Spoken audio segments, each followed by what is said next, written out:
नमस्कार मित्रों।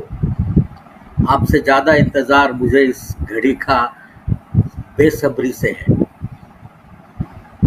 बड़ा अजीब और अच्छा लगता है जब इतने सारे मित्रों के साथ बात करने का मौका मिलता है।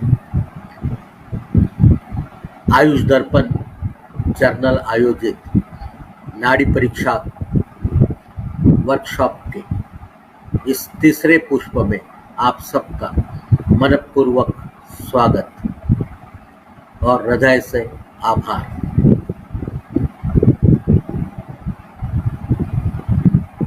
बड़ा आनंद सा महसूस होता है जब इतने सारे लोगों के पास से आपका प्रेम हमें मिलता है और इन आशंकाओं के बीच में कि क्या नाड़ी परीक्षा दूरस्थ पद्धति से सिखाई जाती है, उस पर अगर हम कोशिश करें तो निश्चित रूप से सिखाई जा सकती है। अगर एकलव्य मात्र गुरुजी की मूर्ति बनाकर धनुर्विद्या सीख सकता है तो क्यों नहीं हम वैद्य लोग एक बार रास्ता दिखाने के बाद नाड़ी परीक्षा नहीं सीख सकेंगे। मैं नवीन जी जोशी का हृदय से आभार व्यक्त करता हूँ कि यह संकल्पना को इस लॉकडाउन के पीरियड में कार्यान्वित करते हुए उन्होंने हम सब वैद्यों को एक नया रास्ता दिखाया है। सीखने वाले और सिखाने वाले दोनों के लिए। तो चलते हैं आज नाड़ी परीक्षा के तीसरे पुष्प की ओर। उसके पहले कल शाम को जिन लोगों ने कुछ सवाल पूछे थे उनके बारे में हम बात करना चाहेंगे। एक रजत सोनी जी ने बहुत अच्छी सी बात कही। उन्होंने नाड़ी को कहा कि सेम आर्टरी पर जब हमें अलग अलग पल्सेशन मिलता है तो उसे नाड़ी कहते हैं। थोड़ा सा फेर, नाड़ी उसी आर्टरी का नाम है। नाड़ी से परीक्षा करने के पद्धति में हमें ये अलग अलग पल्सेशंस मिलते हैं उसी नाड़ी में, जिसका कारण बॉर्डरिंग इफेक्ट है। और हम अगर आयुर्वेद शास्त्र दृष्टि से देखें तो दोषों के होने वाले कार्यकलाप के कारण से इन स्पंदनों में हमें बदलाव तीनों उंगलियों पर अलग अलग पद्धति से मिलता है। और इसीलिए नाड़ी परीक्षा उसी नाड़ी की परीक्षा है जिसे हम रेडियल आर्टरी कहते हैं और वहां पर तीन उंगलियों का इस्तेमाल होता है। आशीष कुमार जी ने बड़ा अच्छा सवाल पूछा कि नाड़ी परीक्षा करते वक्त कलाई कैसे रखनी चाहिए। बहुत अच्छा सवाल है, ध्यान में रखिएगा, मैं आपको बताता हूँ। हमें नाड़ी परीक्षा करते वक्त कलाई को थोड़ा सा एक्सटेंड करना है। एक्सटेंड आप समझ सकते हैं कि पीछे की तरफ मोड़ना है। क्यों? अगर आप मेरे हाथ को अच्छे तरीके से देखेंगे, अभी ये सीधा है, सीधे में कोई फोल्ड नहीं नजर आता है। मैं इसे फ्लेक्स करता हूँ, सामने की तरफ मोड़ता हूँ तो आपको दिखेगा स्किन में एक फोल्ड पैदा होता है। अगर मैं कलाई बांधकर इसका आगे की तरफ मोड़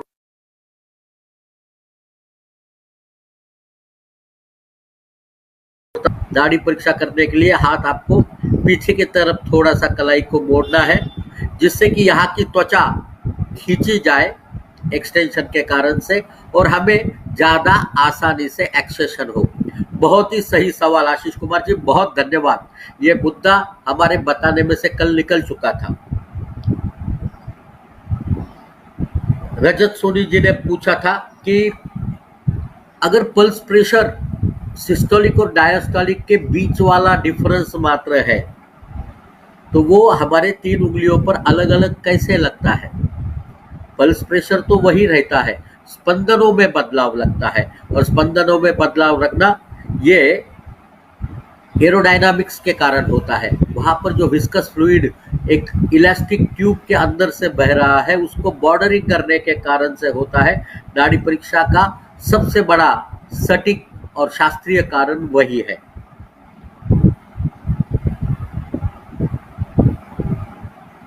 भाऊ साहेब बकुल जी ने पूछा था हमें कि डिफरेंट लेवल्स कैसे देखी जाएगी। वही तो देखने जा रहे हैं हम। कल हमने आपसे पहली बात की थी इमीडिएट एक्सप्रेशन की, जो नाड़ी परीक्षा का पहला स्तर है। बाकी स्तर आज के बाद, आज और कल हम मिलकर पांचों स्तर का अभ्यास करेंगे और एक बार समझ लेने के बाद आखिरी दिन उसका सही में अभ्यास कर रुग्ण में उसका परीक्षण के रूप में कैसा उपयोग कर सकेंगे ये देखेंगे।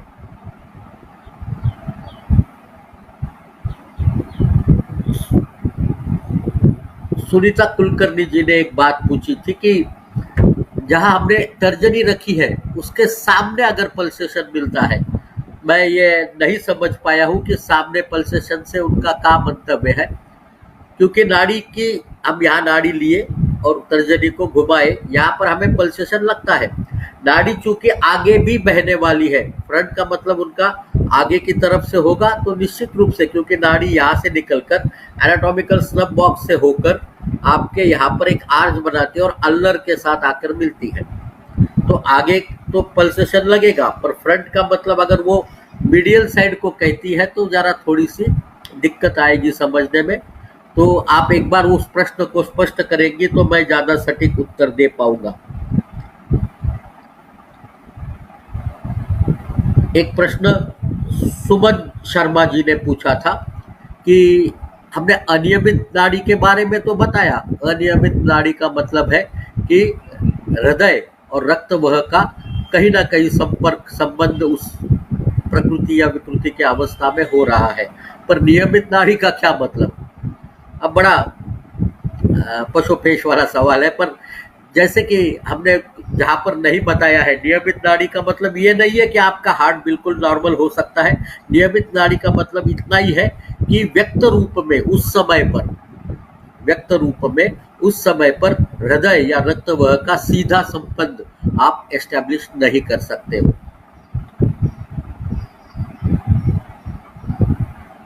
साईराम पुट्टर जी ने पूछा था, बहुत ही सही सवाल और अच्छा सवाल, कि क्या हमारा टेम्परेचर जो है खुद का, वो नाड़ी परीक्षा करते वक्त सामने वाले के परीक्षा में व्यवधान तो नहीं डालेगा, या उससे हमारे डायग्नोसिस पे कोई फर्क तो नहीं होगा? हम अक्सर कहते हैं नाड़ी परीक्षा करते वक्त सबसे पहले आपको अपनी नाड़ी देखने का अभ्यास करना चाहिए। अभ्यास का मतलब कितनी बार? मेरे एक जर्मन विद्यार्थी ने किया था, दिन में 100 बार खुद की नाड़ी देखी, उसको लिखा, उसके ग्राफ प्लॉट किए, और उसके बाद वो अगर नाड़ी देखता है खुद की नाड़ी, तब नाड़ी में मिलने वाले स्पर्शन के बदलाव के अनुपात में वो बता सकता है कि दिन के कौन से समय में उसने अपनी नाड़ी देखी बिना घड़ी को देखे। आपको सबसे पहले नाड़ी परीक्षा सीखनी है तो सबसे पहले खुद की नाड़ी देखने का अभ्यास करिएगा। खुद की नाड़ी देखने में अभ्यास, जब आप अभ्यासरत होंगे, आपका ही उंगली है, आपकी ही नाड़ी है, तो नाड़ी में स्पर्श, उष्णता के स्पर्शक के बदलाव को आप आसानी से समझ पाओगे। जब अपनी नाड़ी देख सके, अपने किसी मित्र की या अपने किसी परिवार वाले सदस्य की नाड़ी देखने का प्रयास करिएगा। ये हमने शुरू में इसलिए नहीं बताया कि हम चाहते हैं कि एक बार आपको पांचों स्तरों के बारे में जानकारी दें और उसके बाद में नाड़ी परीक्षा को कैसे अभ्यास में लिया जाए उसके बारे में बताएं। पर अभी आप विषय निकला है तो यही बताते हैं कि खुद की नाड़ी देखने का प्रयास करें। जब खुद की नाड़ी देखने का प्रयास करेंगे तो ही आपको अपने टेम्परेचर के साथ सात्मता मिलेगी। मैं एक उदाहरण हमेशा मेरे क्लास में देता हूँ कि जो लोग एयरपोर्ट के नज़दीक या रेलवे लाइन के नज़दीक रहते हैं, उनको यह अनुभव अक्सर होगा। उनके यहाँ पे जब मेहमान आते हैं तो जब रात में रेलवे जाती है, रेलवे का हॉर्न बजता है, या जब फ्लाइट टेक ऑफ करती है, उस समय उस आवाज़ से उनको डिस्टर्बेंस होता है, पर जो लोग वहाँ रहते हैं उनको वो डिस्टर्बेंस नहीं होता। क्या इसका क्या मतलब है? क्या वो आवाज़ उनके लिए नहीं करती है, पर हमारा ब्रेन उसको निग्लेक्ट करने के लिए सीख जाता है, वो ऑटोमेटिक उसको माइनस करता है। वैसे ही नाड़ी परीक्षा करते वक्त अगर आप अभ्यासरत रहेंगे और अपने खुद की नाड़ी देखने का अनेकों बार अभ्यास करोगे तो ये टेम्परेचर का जो मसला है वो अपने आप हल हो जाएगा, आपको कोई दिक्कत नहीं आएगी। किसी एक और बंदे ने पूछा, पर उनका नाम तमिल में लिखा हुआ था या किसी सदर्न लैंग्वेज में लिखा हुआ था जो मैं पढ़ नहीं पाया। उन्होंने लिखा था, शायद मलयालम में होगा, कि ये नाड़ी टेक्नोलॉजी जो उन्होंने वैद्य वसंत लाड जी के पास नाड़ी परीक्षा सीखी है और अभी वो नाड़ी परीक्षा हमारा जो वर्कशॉप चल रहा है उसमें सहभाग ले रहे हैं। मैं सबसे पहले उनका आभार व्यक्त करता हूँ। वैद्य वसंत लाड जी के जैसे बड़े विद्वान व्यक्तित्व के पास नाड़ी सीखने के बाद वो मेरे जैसे अन्य से वैद्य के पास नाड़ी सीखने का प्रयास कर रहे हैं, उनका बड़प्पन है। वसंत लाड जी भारत के ही नहीं अपितु दुनिया के एक बहुत प्रतिष्ठित और जगन्मान्य नाड़ी परीक्षक है। नाड़ी परीक्षा पर उनकी किताबें सीक्रेट्स ऑफ पल्स, जो पूरे विश्व में एक टेक्स्ट बुक के रूप में मानी और जानी जाती है। भारत के बाहर नाड़ी परीक्षा का सटीक वैज्ञानिक परीक्षण करते हुए पश्चिमी लोगों को नाड़ी परीक्षा सिखाने का महत् कार्य उन्होंने वर्षों से किया है। उनके साथ मेरी तुलना करना सूर्य के सामने दिए की तुलना करने जैसा है। मैं नाड़ी परीक्षा के 5 स्तर जो किसी भी साधारण वैद्य को समझ में आ सकते हैं उनकी बात अक्सर करता हूँ। वैद्य वसंत लाड जी 7 स्तरों की बात करते हैं। वहाँ पर ऑर्गन नाड़ी की बात होती है, वहाँ पर मानस विकृतियों के बारे में और मानस प्रकृति के बारे में बात होती है, प्रकृति और विकृति के बारे में बात होती है। नाड़ी में जहाँ पर मैं इंडेक्स, मिडल और रिंग, ये 3 फिंगर पर मिलने वाले स्पर्शन मात्र की बात करता हूँ, वसंत लाड जी इन तीनों पर अलग अलग स्वरूप से वात पित्त कफ को समझने का प्रयास करते हैं और उसके कॉम्बिनेशन से बहुत ही ज्यादा सटीक विश्लेषणात्मक नाड़ी परीक्षा करने का सिखाते हैं। मैं उस तरीके से सूक्ष्म नाड़ी नहीं सिखाता हूँ, ये मानने में मुझे कोई ठेस नहीं पहुंचती है।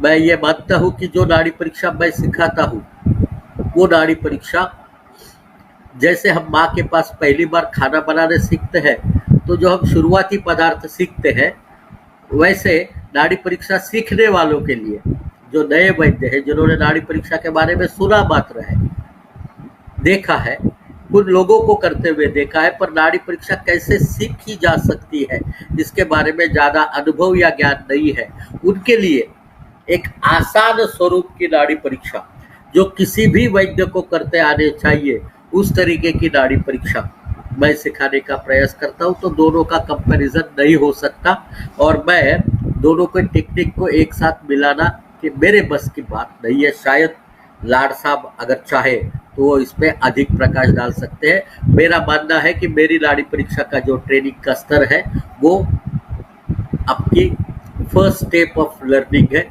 अगर ऊंचाई पर जाएंगे तो शायद वसंत लाड जी जैसी नाड़ी परीक्षा आप कर सकेंगे। अगर आप ये नाड़ी परीक्षा जो मैं आपको सिखाता हूँ 5 स्तरों की, उसको ठीक से सीखेंगे तो उसके बाद वसंत लाड जी ने बताए हुए 7 स्तरों की नाड़ी परीक्षा, अष्टदलों की परीक्षा, मानस प्रकृतियों की परीक्षा, पंचभूतात्मक परीक्षा, ग्रहों की परीक्षा आदि सभी प्रकार की परीक्षाओं में, और खास करके ऑर्गन पल्स जो बिल्कुल चाइनीज पल्स से दोनों हाथ की उंगलियों से देखते हुए जो परीक्षा की जाती है, दोनों हाथ की बात समझिएगा। हम अभी तक यही विचार कर रहे हैं कि पुरुषों के दाहिने हाथ की, स्त्रियों के बाएं हाथ की नाड़ी देखी जाती है। चाइना में दोनों हाथ की नाड़ी को देखा जाता है और वसंत लाड जी भी ऑर्गन पल्स में दोनों हाथ की नाड़ी का प्रयोग करते हैं। ये नाड़ी परीक्षा सीखने के बाद शायद आपने जो गुरुदेव के पास सीखा है, मैंने उनसे कभी रूबरू सीखने का सौभाग्य नहीं मिला। आप भाग्यवान हो। आपका नाम अगर मुझे हिंदी या अंग्रेजी में होता तो पता चलता।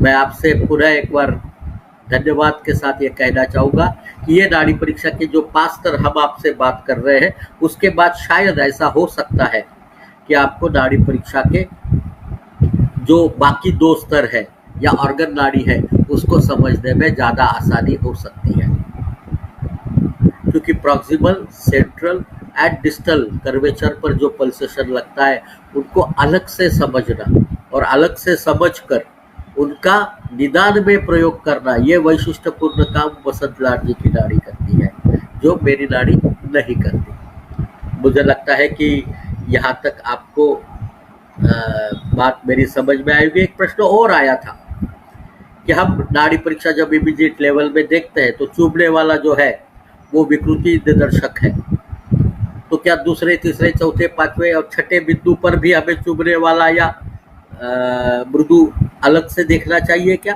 तो इसका मतलब सिंपली ना है। आपको नाड़ी में उंगली रखते ही अगर वो चुभने वाली लगती है तो आप विकृति निदर्शक है, और आपका पूरा इसके बाद का विवरण जो होगा वो विकृति के तरफ जाने वाला होना चाहिए, न इमीडिएट एक्सप्रेशन में, न इसके बाद के किसी भी स्तर में। पुनः एक बार उसको चुभने वाली का प्रयास करना, ढूंढने का प्रयास करना गलत होगा। आपको जो बिंदु बताए गए उतने ही बिंदु का प्रयोग करिए। यहाँ पर चुभने वाली होगी तो वो तीनों उंगलियों पर और सभी बिंदुओं पर चुभने वाली है, और इसके बाद के सभी स्तरों के लिए चुभने वाली समझकर ही आपको प्रयास में लेना पड़ेगा। जहां तक मैं समझता हूं, जिस तरीके के प्रश्न आए हैं उस तरीके से आपको प्रथम स्तर जो इमीडिएट एक्सप्रेशन है वो काफी हद तक समझ में आ गया होगा। नाड़ी परीक्षा के ये जो प्रक्रिया हम आपसे बातचीत कर रहे हैं, आपसे संभाषण करने का प्रयास कर रहे हैं, उसमें एक बात सबसे इम्पोर्टेंट है, ये पांचों स्तर एक दूसरे पर डिपेंडेंट है। बिल्कुल, अगर आप एक स्तर को नहीं करेंगे दूसरे स्तर पर नहीं जा सकते। They are interrelated, interdependent and unexchangeable हो गए। आप उसको उल्टा सुल्टा करने का कोशिश करेंगे, आपको नाड़ी परीक्षा नहीं करते आएगी। आपको इसी क्रम से जाना पड़ेगा जिस क्रम से हम आपको बता रहे हैं, क्योंकि जब तक पहला स्तर नहीं मिलेगा तब तक दूसरे स्तर पर नहीं जा सकते, जब तक दूसरा स्तर नहीं मिलेगा आप तीसरे स्तर पर नहीं जा सकते, जब तक दूसरा और तीसरा नहीं मिलेगा तब तक आप चौथे और पांचवें पे नहीं जा सकते। तो इसका सीधा सीधा संबंध यह है कि आपको क्रम से पांचों स्तरों को देखना पड़ेगा। आप उसको, अभी मैं पहला स्तर करूंगा, नहीं बाद में पांचवा स्तर करूंगा, बाद में सातवां स्तर करूंगा, इस तरीके से परीक्षण नहीं कर सकते। तो फिर एक बार रिपीट करते हैं, पहले स्तर में हमने क्या क्या देखा और अगले स्तर की तरफ जाएंगे। चले,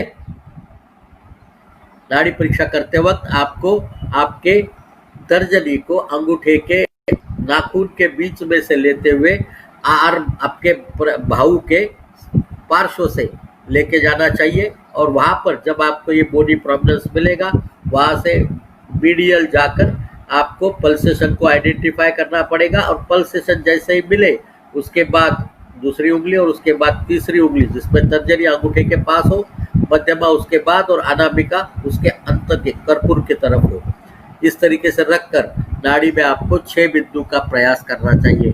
उसमें से पहला है क्या वो चुभने वाली है या मृदु है, नंबर 2 वो नियमित है या अनियमित है, नंबर 3 वो फुल भरी हुई है या एम्प्टी है, पार्शली फिल्ड है, चौथा नंबर पर आएगा वो क्या वार्म है या नॉट सो वार्म, छठे नंबर पर आएगा कौन से उंगली के नीचे लगती है, और वहां पर इंटेंसिटी कितनी है, जो हमने इंटेंसिटी 0 to 1+, 2+ और 3+, इस तरीके के 4 स्तरीय इंटेंसिटी का प्रयोग करते हैं। ये सब आपको ध्यान में रखना इसलिए ज़रूरत है कि इसके अगले स्तरों में इसमें से काफ़ी चीज़ों का उपयोग हम करने वाले हैं। तो नेक्स्ट स्तर पर चलेंगे। नेक्स्ट स्तर का नाम है सुपरफिशियल एक्सप्रेशन या उत्तान स्तर। नाम ही कहता है कि वो सुपरफिशियल है। सुपरफिशियल का मतलब नाड़ी में सबसे ऊपरी स्तर। अब ये सबसे ऊपरी स्तर पर कैसे पहुंचा जाएगा, बहुत महत्व की बात है कि हम ये ऊपरी स्तर पर अगर पहुंचना चाहते हैं तो किस तरीके से पहुंचेंगे, क्योंकि हमने पहली बार जब नाड़ी देखी तब हमने उसको कितना प्रेशर लगाना इसके बारे में कोई बात नहीं की, कि हमने नाड़ी पे मात्र पहले तो स्पर्श ढूंढने का प्रयास किया। स्पर्श ढूंढने के बाद उस पर तीनों उंगलियां रखी और फिर हमने नाड़ी को देखा। अब आपको देखिए, आपने नाड़ी पकड़ी, आप अगर धीरे धीरे इसको रिलीज करते जाएंगे प्रेशर को, तो अपने आप आपकी उंगली ऊपर की तरफ उठेगी। देखिए, प्रयत्न करिए, जा रही है कि नहीं जा रही है। देखिए, मैंने नाड़ी पकड़ी और उसको मैं धीरे धीरे उठा रहा हूं। मुझे इतना ऊपर लेना है जहां पर मैं नाड़ी पर दबाव बिल्कुल नहीं डाल रहा हूं और उसके बावजूद मुझे कहीं ना कहीं स्पंदन मिल रहा है। मेरे तीनों उंगलियों को एक स्तर पर होना अवश्यम भावी है। आप ध्यान रखिएगा, मेरी तीनों उंगलियां जैसी एक स्तर पर है, आपकी भी उंगलियां एक स्तर पर होनी चाहिए। नाखून बिल्कुल बिल्कुल कटे हुए होने चाहिए, आपके टिप के नीचे की तरफ होने चाहिए। नहीं तो क्या होता है, मैं कोशिश करूंगा आपको कैमरे के सामने मेरा हाथ ले जाकर के क्या होता है ये आपको बताने का प्रयास करूं।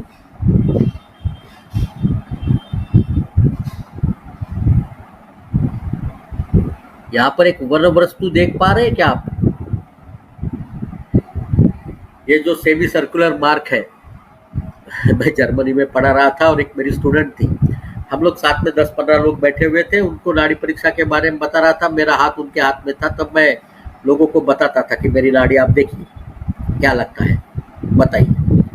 उन्होंने उंगली दबा दी, मैंने देखा कि सामने वाले स्टूडेंट की आंखों में एक भय का दर्शन हो रहा था। मैंने कहा ऐसा क्या हुआ, इतना डरने जैसी क्या बात हुई? देखा तो मेरी ये आर्टरी कट गई थी और बड़ा सा फव्वारा खून का उभर रहा था। जब तक मैं समझूं, उसे रोकूं, तब तक तकरीबन एक बाउल भर के ब्लड मैंने दिया था। तब से मैं अपने वर्कशॉप्स में भी मेरी नाड़ी नहीं देखने देता और ये ज़रूरत से मेरे वहाँ पर हमेशा एक नेल कटर पड़ा रहता है और सभी को मैं कहता हूँ कि नाड़ी परीक्षा का अभ्यास करना है तो आपके नाखून इस तरीके से होने चाहिए, आपके टिप के ऊपर होने चाहिए, टिप नीचे होनी चाहिए, नाड़ी नाखून ऊपर होने चाहिए, तो आपको जख्म होने की संभावना सबसे कम होगी।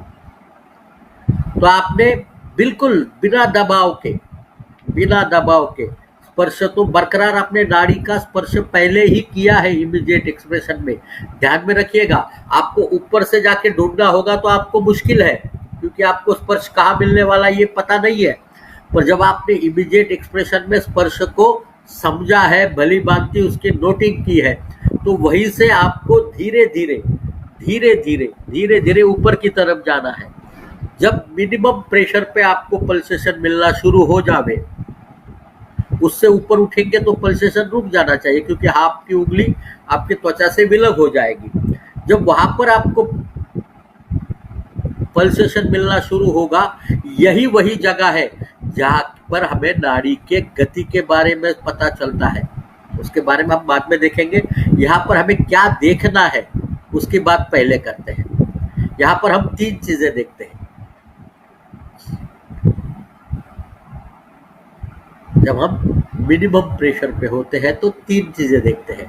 पहली चीज, कौन से उंगली के नीचे नाड़ी लग रही है, क्या वो तर्जनी है, मध्यमा है या अनामिका है।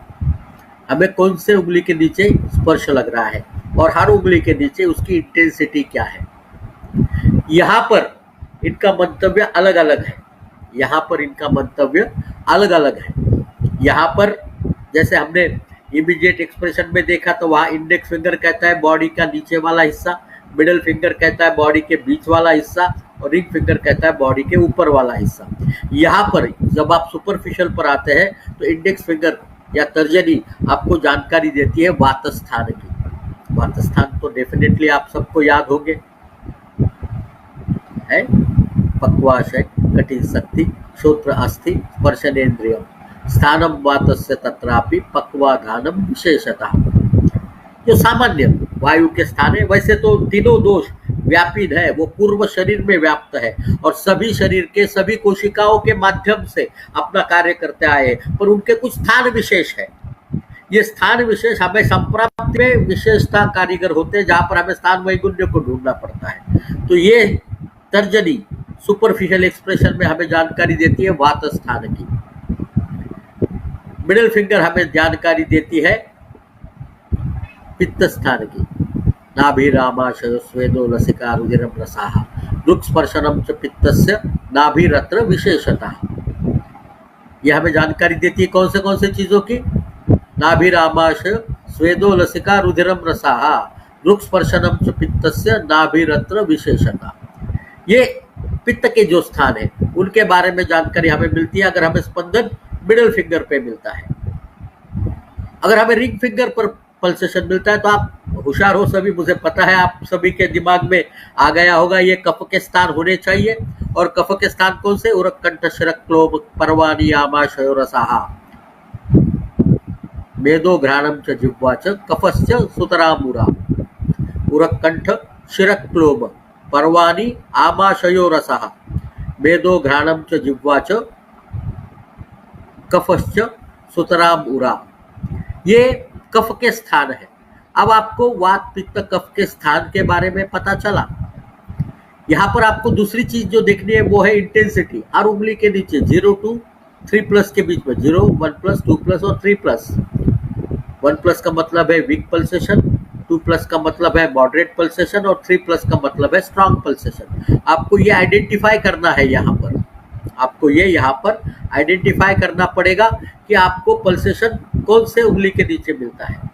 Remember, when you are going on the superficial level, you have to release your fingers from the immediate expression till the point where there is a minimum pressure and still you are getting the pulsation.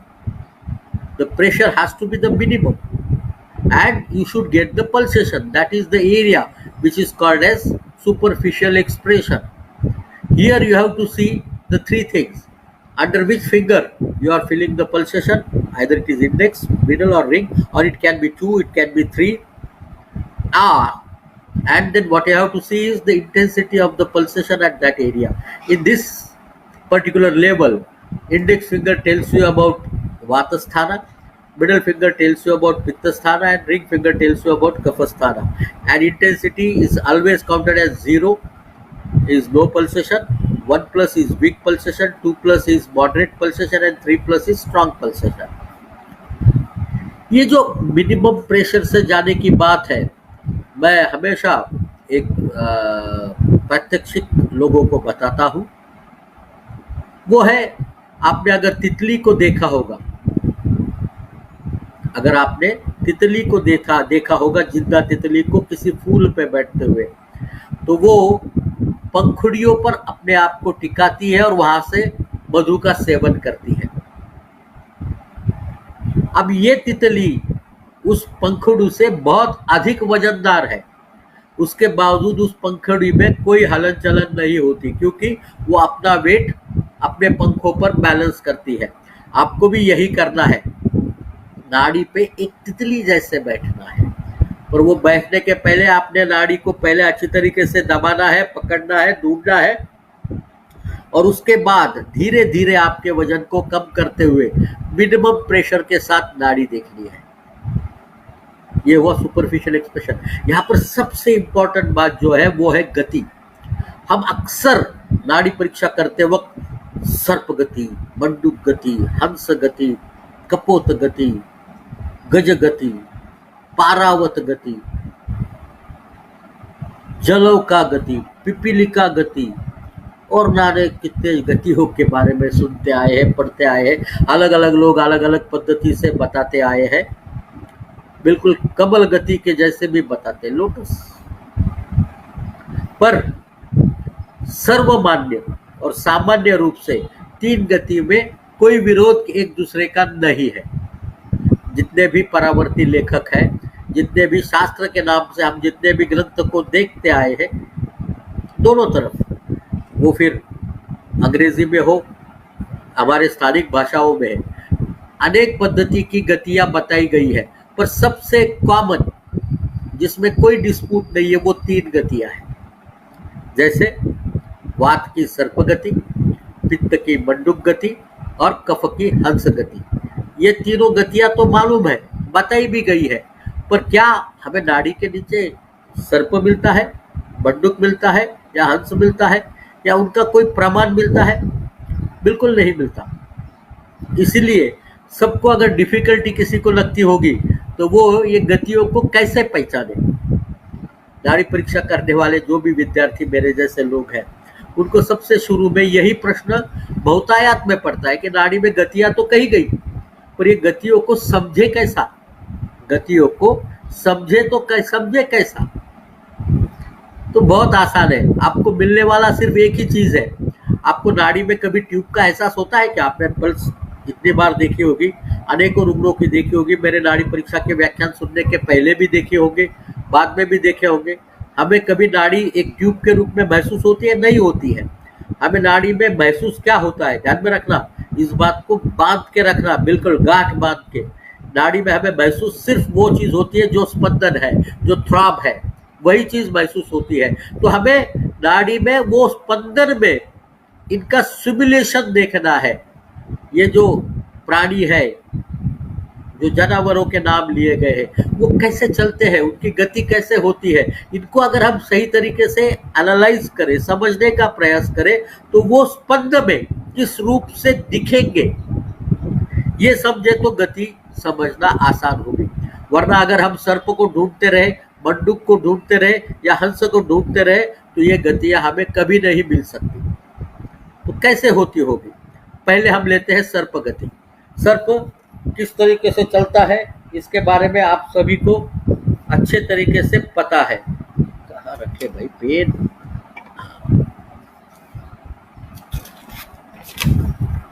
कोई चित्र मैं आपके लिए निकालना चाहूंगा। कल एक निकाला था। सर्प की गति को अगर समझना है तो हम उसे इस तरीके से समझते हैं कि यह सर्प गति है। दिख रही है? यह सर्प गति है। ये सांप इस तरीके से चलता है। पर हम अगर इसको स्पंदन के रूप में देखना चाहें, और अगर हम ये नाड़ी की टीप को अगर हम उदाहरण के रूप में लें, तो हमें सर्प की गति कैसे महसूस होगी?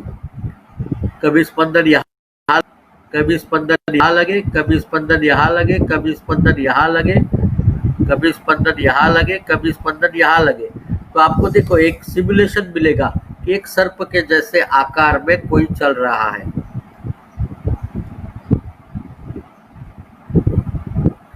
दिख रहा है? ये स्पंद मिलेगा। दूसरी एक चीज, अगर आप सर्प को ठीक से देखोगे तो आपके ध्यान में आएगा, सर्प एक पाइप के जैसा नहीं है कि जहां पर पूरी साइज एक जैसी हो। नहीं, सर्प दोनों तरफ से नुकीला है और बीच में उसकी अलग अलग साइज है। अब ये साइज बदलती है। आपको नाड़ी में भी ये स्पर्श अलग अलग जगह पर, इसी उंगली के अलग अलग जगह पर मिले और वो अलग अलग साइज का मिले, तो आपको सर्प गति का एहसास होगा। ध्यान में रखना, तीनों उंगलियों पकड़कर आपको नहीं ढूंढनी है, आपको हर उंगली के नीचे ढूंढना है गति को। तकरीबन नाड़ी परीक्षा करते वक्त हम ये कहते हैं कि आपको 100 स्पंदन देखने हैं, उसमें 5 स्तर देखने हैं। तो एक स्तर के लिए आपके पास तकरीबन 20 स्पंदन मिलेंगे। तो अगर आप स्पंदन को ध्यान से देखोगे, एक स्पंदन के बाद दूसरा, तीसरा, चौथा कैसे आता है, तो आपको यह ध्यान में आएगा। अगर वो अलग अलग जगह पर और अलग अलग साइज के मिलने लगे तो वो है सर्प गति, तो वो है सर्प गति। क्लियर? हम दूसरी गति की बात करते हैं, मंडूक गति। आपने अगर कभी मेंढक को चलते हुए देखा होगा, सर्प गति। लेट मी एक्सप्लेन दिस सर्प गति in English. Snake movement. Snake always moves in a zigzag fashion, but you don't find snake under the fingertips. Pulse is never felt as a tune. You always feel the pulsations, and that throb is only felt. So when you find the throbs of different sizes and the different spaces on the same tip, a throb happening here, here, here, here, here, resembling as if a snake is moving down there with the pulsations are felt, that is snake movement. Is it clear? So मंडूक गति क्या होती है? Frog movement. मंडूक गति है frog movement. अगर आपने किसी मेंढक को या फ्रॉग को चलते हुए देखेंगे तो आपको एक चीज बहुत ध्यान से ध्यान में आएगी कि उसके पिछले पाँव बहुत लंबे होते हैं और ताकतवर होते हैं, और सामने वाले पाँव जो है वो छोटे से होते हैं। इसलिए जब मेंढक चलता है उसे उछल उछल कर चलना पड़ता है। और उछलकर कौन सी दिशा में? सामने वाली दिशा में। कभी आपने मेंढक को बैक स्ट्रोक करते हुए देखा है? इम्पॉसिबल, कभी संभावना नहीं है, हो ही नहीं सकता। मैं बात जो कह रहा हूं उसको समझिए आप, ये हो ही नहीं सकता। आपको मेंढक को देखना है अगर, तो आपको अक्सर यही मिलेगा कि वो फॉरवर्ड जंपिंग करता है। It jumps, lips, a frog always leaps and that too in the front direction. So अगर आपको नाड़ी में इस तरीके का फॉरवर्ड जंपिंग वाला मूवमेंट मिलता है, पल्सेशंस में आपको लगता है कि नाड़ी आपकी आगे की तरफ जंप कर रही है, तो वो है मंडूक गति। हंस को अगर आप देखेंगे सिनेमा में, यूट्यूब पर आप स्वान को चेक कर सकते हो, बहुत सारे अच्छे वीडियोस उपलब्ध है। स्वान क्योंकि भारतवर्ष में इस तरफ तो कम दिखते हैं, आपको जू में जाना पड़ेगा देखने। मैं जहाँ पर हूँ मुंबई में या साउथ इंडिया में आपको स्वान इजीली देखने नहीं मिलेंगे, हिमालय की तरफ स्वान मिलते हैं। अगर आप स्वान को देखेंगे उसके पाँव बहुत लंबे होते हैं और वो करीबन 1.25 मीटर लंबे, 1.5 मीटर लंबे होते हैं। वो पानी के सतह से काफी नीचे से अपने आप को मूव करते हैं और उसकी बॉडी ऊपर की तरफ रहती है। जब बॉडी मूव करती है तो आपको दिखेगा कि swan moves in a very linear fashion, and it's a subtle movement, it is not disturbing movement. जब वो सतह पर चलते हैं तो पानी को बिल्कुल हिलाते नहीं है, बिल्कुल एक सीध में चलते हैं। तो नाड़ी में आपको अगर एक सीध में चलने वाला पल्सेशन मिल रहा है जो सटल है, तो उसे हंस गति कहते हैं। तीनों गतियां ध्यान में आई। यहाँ पर सर्प गति वात के कार्य का निदर्शक है, सर्प गति वात के कार्य का निदर्शक है, मंडूक गति पित्त के कार्य का निदर्शक है और हंस गति कफ के कार्य का निदर्शक है। अगर कहीं भी मूवमेंट हो, पेन हो, शूल हो,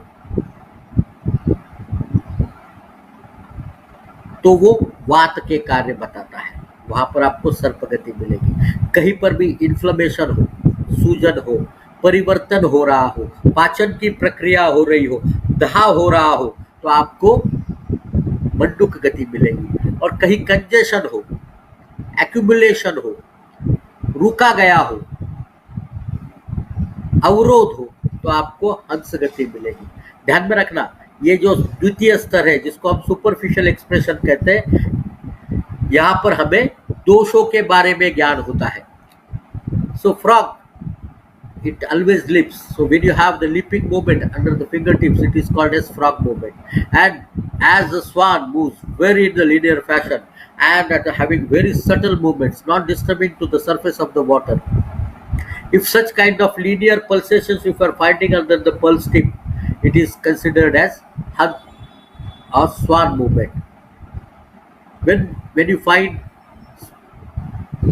snake movement, it is indicative of some kind of moving activity within the body, some kind of pain, some kind of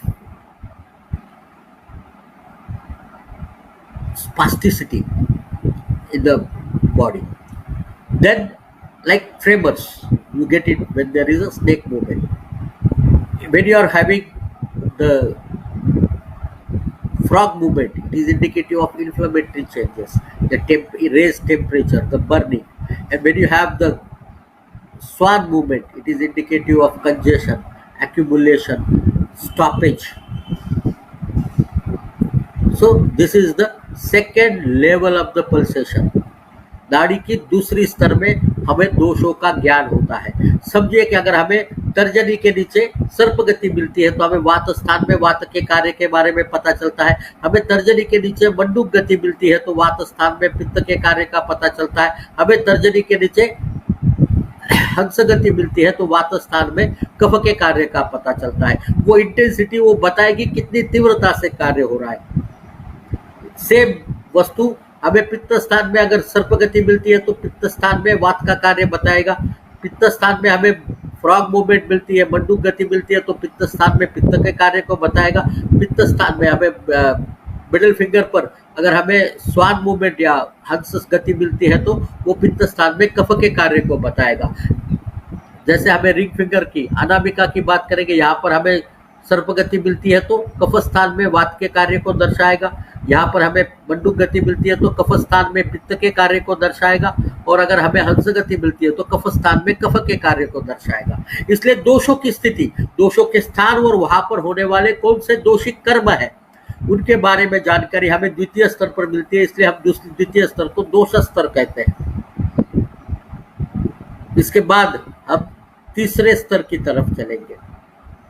अभी तक आपके ध्यान में आ गया होगा, हमने नाड़ी देखी, हमने कम से कम प्रेशर लगाकर, with minimum pressure we went to the superficial level, हमने सबसे ऊपरी स्तर पर गए जहां हमारा दबाव कम से कम था। अब अमूमन अगर हमें अगला स्तर जाना है तो कहाँ जाएंगे, हम सबसे ज्यादा प्रेशर लगाएंगे। हम आगे यहाँ पर सबसे ज्यादा प्रेशर लगाएंगे। सबसे ज्यादा प्रेशर लगाकर क्या होता है देखिए जरा, नाड़ी पे आपकी उंगली है, आपने नाड़ी पकड़ी, सुपरफिशियल गए मिनिमम प्रेशर के साथ और पूरी ताकत लगाएंगे। जब पूरी ताकत लगाएंगे तो आपको ध्यान में आएगा कि आपका पल्सेशन रुक गए, आप नाड़ी को महसूस नहीं कर सकते, तो आपको थोड़ा सा रिलीज करना है। थोड़ा सा यानी कितना, जब तक कि ये पल्सेशन रिगेन न हो, फिर से आपको प्राप्त न हो। जैसे ही वो फिर से प्राप्त होने लगेंगे तो समझिए कि आप सही जा रहे हैं, कि समझिए कि आप सही जा रहे हो। जैसे ही आपको पल्सेशन रिगेन हो गए, उसके ऊपर नहीं जाना है, वहीं पे रुकना है, उसके ऊपर नहीं जाना है, वहीं पे रुकना है। वहां पर रुक कर आप ध्यान में रखिएगा, जब आपका पल्सेशन रिगेन होगा, पुनः प्राप्ति होगी पल्सेशन की, तब आपको पहले स्पंदन मिलेगा हमेशा अनामिका में। हमेशा पहला स्पंदन आपको अनामिका में ही मिलेगा। उसका कारण है क्योंकि हृदय से निकलने वाले रक्त का प्रवाह जो इस आर्टरी के माध्यम से जाता है, वो यहाँ पर सबसे पहले अनामिका को ही हिट करेगा। आपको इसके लिए 5 से 6 स्पंद को छोड़ देना है, 5 से 6 स्पंद को छोड़ देना है।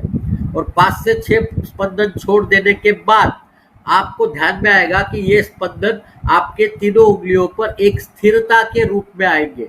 उसी जगह पर आपको बारंबारता से स्पंदन मिलने लगेंगे। तब आपको देखना है, यहाँ पर 2 ही चीजें देखनी है, आपको नाड़ी कौन से उंगली के नीचे लगती है और उसकी इंटेंसिटी कितनी है। पकड़ी आपने नाड़ी, जाइए नाड़ी को देखिए, आप गए नाड़ी को ढूंढा, देखा, सुपरफिशियल गए, नाड़ी ऊपर उठा ली, आपने नाड़ी को सुपरफिशियल के पूरे 3 चीजें देखी, उसके बाद में पूरी ताकत लगाकर स्पंदन को रोका। स्पंदन को रोकने के बाद आपने उसको धीरे धीरे धीरे धीरे रिलीज किया, और जैसे ही रिलीज किया आपके स्पंदन पुनः प्रस्थापित होंगे। You will get the regain the pulsations once again back. Stop there and there, stop there and there, ये सबसे ज्यादा महत्वपूर्ण है। जैसे ही आपको स्पंदन वापस मिलना शुरू हो गए, वहीं पे रुक जाइए, वहीं पे रुकेंगे तभी आपको नाड़ी का निचला स्तर मिलेगा। अगर आप और ऊपर जाओगे तो और अलग स्तर पर चले जाओगे, नहीं जाना है आपने। नाड़ी के जैसे आपने सबसे ऊपरी स्तर को देखा, सबसे निचली स्तर को देखना है। जहां पर ऊपरी स्तर पर हमने मिनिमम प्रेशर के साथ पल्सेशन को देखा, यहाँ पर मिनिमम रिलीज के साथ पल्सेशन को देखना है। मैक्सिमम प्रेशर देकर मिनिमम रिलीज कर कर जहां पल्सेशन रिगेन हो गए, जैसे ही पल्सेशन चालू हो गए वहीं पे रुक जाना है, और वहीं पर रुककर आपको आपके पल्सेशन को महसूस करना है। आपके पल्सेशंस को आपको महसूस करना है, फील द पल्सेशंस। जैसे ही आपने पल्सेशन फील किए तो वहां पर आपको इसको कौन से फिंगर के नीचे है, इंडेक्स है, मिडल है या रिंग है, इन तीनों को आइडेंटिफाई करना है, और वहां पर हर एक के नीचे की इंटेंसिटी आइडेंटिफाई करना है। कर लिया? ये सबसे आसान पड़ता है। अब तक क्योंकि नाड़ी पकड़ना आ गया, उसको दबाना छोड़ना आ गया, तो नाड़ी परीक्षा करना आपको धीरे धीरे, आज 3रा दिन है तो निश्चित रूप से नाड़ी परीक्षा करना और आसान होते जाएगा। तो यहाँ पर आपको ज्ञान होता है प्रकृति का, जो प्रकृति, हम दोष प्रकृति के बारे में बात करते हैं। शुक्र शोणित जीव संयोगे यो भवेत दोष उत्कटाः प्रकृतिश्जायते तेन। जन्म के वक्त शुक्र शोणित के संयोग जब गर्भावस्था में होता है माता के, तब जो दोषों की उत्कट स्थिति बनती है, उस उत्कट स्थिति का जो परिणाम स्वरूप आपके शरीर पर प्रकृति के रूप में दिखता है, उसका ज्ञान हमें नाड़ी के तीसरे स्तर में होता है, जो सबसे निचला स्तर है, जिसको हम डीप नाड़ी कहते हैं। एक है सुपरफिशियल नाड़ी, एक है इमीडिएट एक्सप्रेशन और एक है डीप नाड़ी। ये तीसरा स्तर जो है वो डीप नाड़ी है। यहाँ पर हमें ज्ञान होता है प्रकृति का। यहाँ पर इंडेक्स फिंगर हमें बताता है प्रकृति में वात की स्थिति, मिडिल फिंगर बताता है प्रकृति में पित्त की स्थिति, और रिंग फिंगर बताता है प्रकृति में कफ की स्थिति। यहाँ पर जिसके नीचे सबसे ज्यादा इंटेंसिटी मिलेगी, तीव्रता मिलेगी, वो दोष आपके प्रकृति में सबसे प्रधान दोष होगा। हो सकता है आपके एक उंगली में स्पर्श मिले, हो सकता है आपको 2 उंगली में स्पर्श मिले, हो सकता है 3 उंगली में स्पर्श मिले। हर परम्यूटेशन कॉम्बिनेशन संभव है, हर परम्यूटेशन कॉम्बिनेशन संभव है। परंतु जैसा शास्त्र कहता है, नैक दोष जहाँ तत्व प्रकृति, एक दोष प्रकृति कम बार मिलती है, न एक दोष जहाँ। वैसे ही हमारे प्रकृति परीक्षण की इस नाड़ी परीक्षा में हमें 1 या 2 या 3 उंगलियों के नीचे अलग अलग प्रकार का इंटेंसिटी का पल्सेशन मिल सकता है। तो जो सबसे ज्यादा तीव्रतर पल्सेशन वाला होगा, अगर वो 2 दोष होंगे तो द्विदोषज प्रकृति होगी, वो तीनों पे एक जैसा मिलता होगा तो त्रिदोषज होगी, जिसमें सबसे अधिक मिलता है वो प्रधान होगा, उससे कम अगर कोई मिलता है तो वो अप्रधान दोष होगा। जैसे मेरे इंडेक्स में सबसे ज्यादा मिल रहा है और मिडल में उसके बाद वाला मिलता है, यहाँ पर मुझे 3+ और यहाँ 2+ मिलता है, तो मेरी प्रकृति वात प्रधान वात पित्तात्मक हो जाती है। यही अगर मुझे रिंग फिंगर में सबसे ज्यादा मिल रहा है और मिडिल फिंगर में मॉडरेट मिल रहा है, तो मैं कहूंगा कि मेरी कफ पित्त प्रधान कफ प्रधान कफ पित्तात्मक प्रकृति है। अगर मुझे कफ में यहाँ रिंग फिंगर में 2+ मिल रहा है, इंडेक्स में भी 2+ मिल रहा है, तो मैं कहूंगा, और मिडल में लगता नहीं है, तो मैं कहूंगा मेरी कफवात प्रकृति है या वात कफ प्रकृति है। आपको जहां पर इंटेंसिटी अधिक होगी वो प्रधान दोष मानना पड़ेगा, जहां पे इंटेंसिटी कम होगी वो अप्रधान दोष मानना पड़ेगा। नाड़ी परीक्षा के 3 स्तर हो गए। अब इस 3 स्तरों का वैशिष्ट्य अगर आप देखोगे तो हमें सबसे पहले स्तर में पता चलता है कि शरीर में होने वाले बदलावों की ग्रास स्थिति क्या है, ग्रास बदलाव कैसे हो रहे हैं। ये ग्रास बदलाव के बाद जहां पर हमें पता चलता है, पहले तो ये विकृत है कि प्राकृत है, नंबर 1। नंबर 2 पे पता चलता है कि हृदय और रक्त वहां इन्वॉल्व है या नहीं है। नंबर 3 पे इन्वॉल्व होता है, वहां पर ये क्रॉनिक है या एक्यूट है। नंबर 4 पे हम इमीडिएट एक्सप्रेशन की बात कर रहे हैं, जहां पर चौथे बिंदु पर हमें पता चलता है कि यहाँ पर आपकी उपस्थिति है या नहीं है, शरीर के कौन से भाग में ये प्राकृतिक क्रिया चल रही है या वैकृतिक क्रिया चल रही है, और उसकी तीव्रता कितनी है। ये 6 चीजें हमें इमीडिएट एक्सप्रेशन में मिलती है। हम सुपरफिशियल जाते हैं तो हमें दोषों की स्थिति मिलती है, वात पित्त और कफ, इनके स्थान में कौन से दोष का कार्य चल रहा है और उसकी तीव्रता कितनी है। हमें उंगली के माध्यम से पता चलता है कि कौन से स्थान में हो रहा है, और गति के माध्यम से पता चलता है हमें कि कौन से दोष का कार्य हो रहा है। इंडेक्स फिंगर में तर्जनी में अगर है तो वात स्थान में, मध्यमा में अगर है तो पित्त स्थान में, और अनामिका में है तो कफ स्थान में। सर्प गति है तो वात का कार्य, मंडूक गति है तो पित्त का कार्य, और हंस गति है तो कफ का कार्य। अगर नाड़ी में हमें अलग अलग जगह पर अलग अलग साइज का पल्सेशन मिलता है तो वो सर्प गति दर्शाता है। सामने वाले उड़ने वाला पल्सेशन अगर मिलता है तो वो मंडूक गति बताता है, और अगर एक हमें सरल दिशा में चलने वाला एक जैसा स्पंदन मिलता है तो वो हंस गति को दर्शाता है। उसके बाद बारी आती है प्रकृति की। हमें नाड़ी में सबसे निचले वाले स्तर पर प्रकृति का एहसास होता है। एक उदाहरण के रूप में माना जाता है, नदी अगर बहती है तो सबसे कम मूवमेंट, नदी के पानी की सबसे कम मूवमेंट आपको तल पर मिलती है।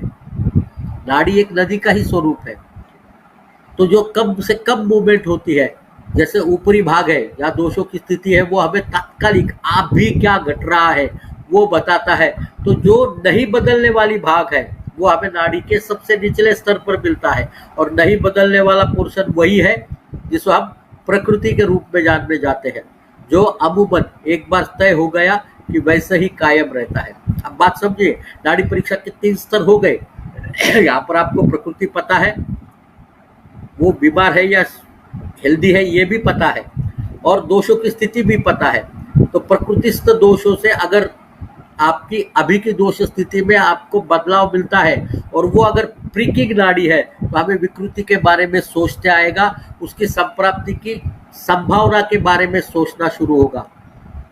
तो ये नाड़ी के अब तक के 3 स्तर रहे, और इस तीनों स्तरों में हमने जो कुछ देखा, जो कुछ समझा, वो मूलतया नाड़ी के परीक्षा के आगे वाले 2 भाग थे। इसके बाद कल हम देखेंगे नाड़ी के अंदर और 2 स्तर, जो चतुर्थ स्तर है समदोषा, और पंचम स्तर है जो धातु स्तर। उसको देखने के बाद नाड़ी परीक्षा को निदान के तरफ कैसे ले जाना, इस पूरी प्रक्रिया को समझने का प्रयास हम कल करेंगे। तब तक के लिए आप सबसे विदा लेते हैं। नमस्कार, सत श्री अकाल, वंदनकम, आदाब। आप जिस भी भाषा में समझना चाहते हो उस भाषा में आपका दोस्त नाड़ी गुरु आपसे विदा लेना चाहता है, और आपके प्रश्नों की अपेक्षा में, क्योंकि आप प्रश्न ही है जो मुझे अपने आप में सुधार करने में मदद करते हैं। पुनः एक बार मैं सबको विनती करता हूँ कि आपके प्रश्न जरूर लिखें। उन प्रश्नों को सॉल्व करने का हम भरसक प्रयास करेंगे। हम कोशिश करेंगे हर एक प्रश्न का उत्तर आपको मिले। सबसे ज्यादा महत्वपूर्ण बात, घर में रहे, स्वस्थ रहे। अब कोविड-19 का सबसे खतरनाक समय एक्सपांशन का शुरू हो रहा है।